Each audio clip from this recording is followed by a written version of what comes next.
A favor de los vivos. Y si os dijeren, preguntad a los encantadores y a los adivinos que susurran hablando, responded, ¿no consultará el pueblo a su Dios? ¿Consultará a los muertos por los vivos? A la ley y al testimonio. Si no dijeren conforme a esto, es porque no les ha amanecido. Isaías capítulo 8, versículos 19 y 20. Puede ser el mayor sabio de este mundo, pero quien vive en el pecado está muerto espiritualmente.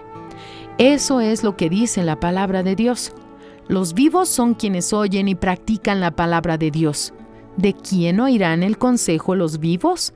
¿De la palabra de su Dios o de los muertos de este mundo? Dios es el texto bíblico de hoy. Es muy claro.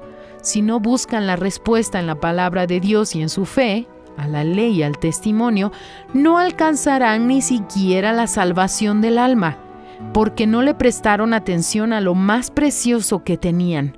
Lo más precioso es el espíritu de la palabra. A favor de los vivos se consulta al Dios vivo. No significa que no podamos convivir con los incrédulos y trabajar con ellos. Sin embargo, entre el consejo de un sabio de este mundo y el consejo que viene del trono de Dios vivo, no tenga dudas. Vaya en su fe y no se preocupe por lo que los demás piensan o dejan de pensar, por lo que dicen o dejan de decir. No importa la opinión del mundo al respecto de nada.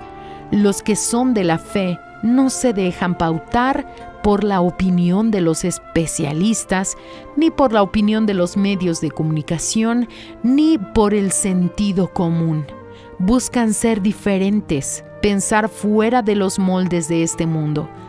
A favor de los vivos se consulta al Dios vivo. Solo así es posible vivir por la fe. Entre la palabra de Dios y los consejos de este mundo, no lo piense dos veces, a la ley y al testimonio. Fragmento del libro El pan nuestro para 365 días del obispo Edir Macedo.